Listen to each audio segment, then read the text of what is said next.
What brings you here today? Cannabis.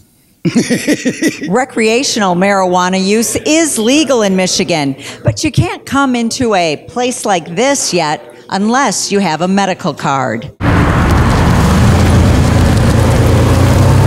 People walk into BotaniQ, they walk right into our waiting area. Hi. Hello. How are you? I'm great. They come in, they are greeted by our receptionist, and they have to fill out some state paperwork. We also scan their IDs, and we also input their medical marijuana card ID numbers and information into the state database. So welcome to where all the magic happens. How do you become a bud tender? Well, to become a bud tender, you essentially have to have just basic knowledge of cannabis and also the cannabis industry. So anything in terms of just what a hybrid is, what sativa is, what indica is, you know, exactly what the patient would like. So when you have the names here, like wedding cake, Yes, ma'am. is it supposed to taste or smell like you have like here Girl Scout cookies and cherry pie? Is that what it is, like a combo of those two things? Yep, it's a pretty much, that's the lineage of it. We have our LA Oat cheese right here. Now, our LA cheese is connected to LA Confidential and UK cheese.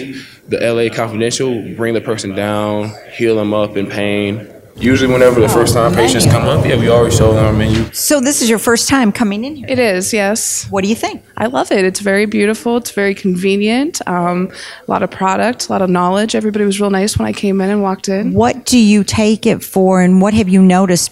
How long have you taken it, and what have you noticed? I've been a patient for over 2 years, and I take it for anxiety. Like my legs, my cramping in my legs and my eyes. And now you can also use it not just for your medical aches, but just for recreational use.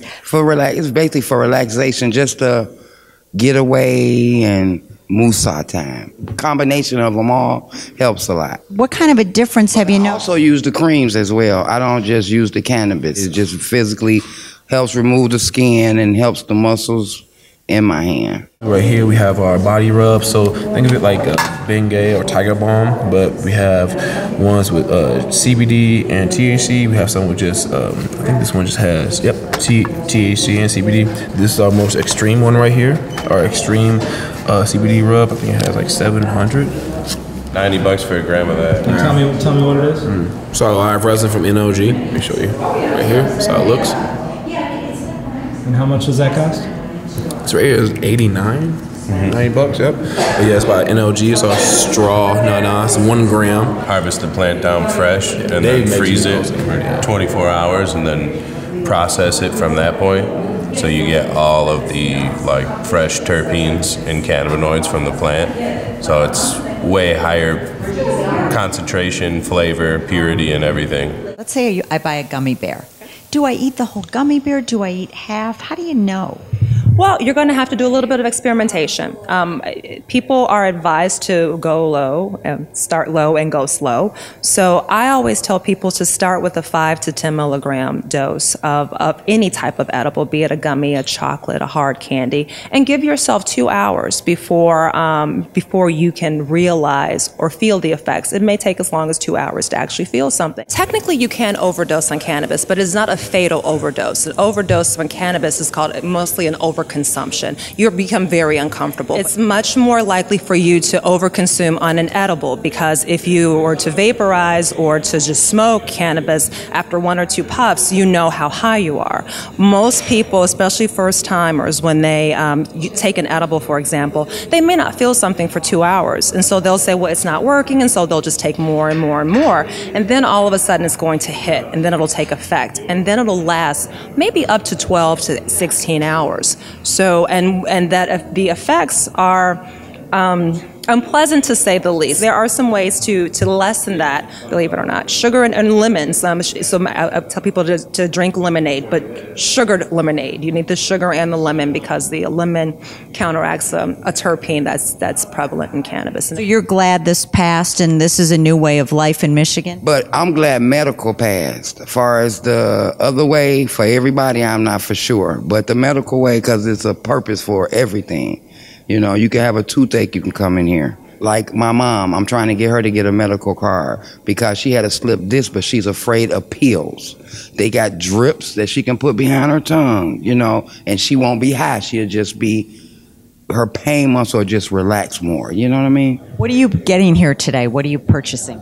I am probably going to purchase a pre-rolled and potentially a cartridge, maybe an edible too. Well, it's just a great place, and I'm glad that she opened this place up. How long have you been using medical marijuana? Well, this is my first year. It's been a year, because I've been through a lot of medical problems, so it relaxes me. Well, I wake up in the morning, and I, eat breakfast, then I smoke. And then during the evening, I smoke again, twice a day. How often do you use it during the day? Oh, that's a great question. I'd say every 20 to 30 minutes throughout the day. Now we can use it recreationally here in Michigan. Will you be gifting any of your friends with it? Absolutely. Absolutely. I plan on having friends over the house and, having a nice little meeting.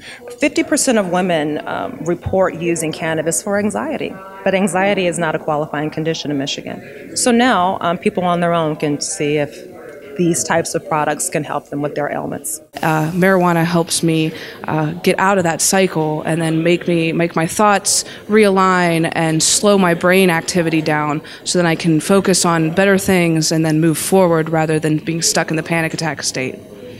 Before marijuana, what were you taking for anxiety? Oh gosh, they had me on all kind of benzos, they had me on Xanax, they had me on different stuff like that, stuff that made me feel like a zombie, stuff that made me not want to be working and not want to be part of anything, make me want to sleep and not want to be a better parent, not be a better girlfriend, and I felt very disconnected then, and I don't feel that way anymore. It's finally, it's nice that people are starting to come around and not be so brainwashed as they were back then and understand the medical purposes that it does have.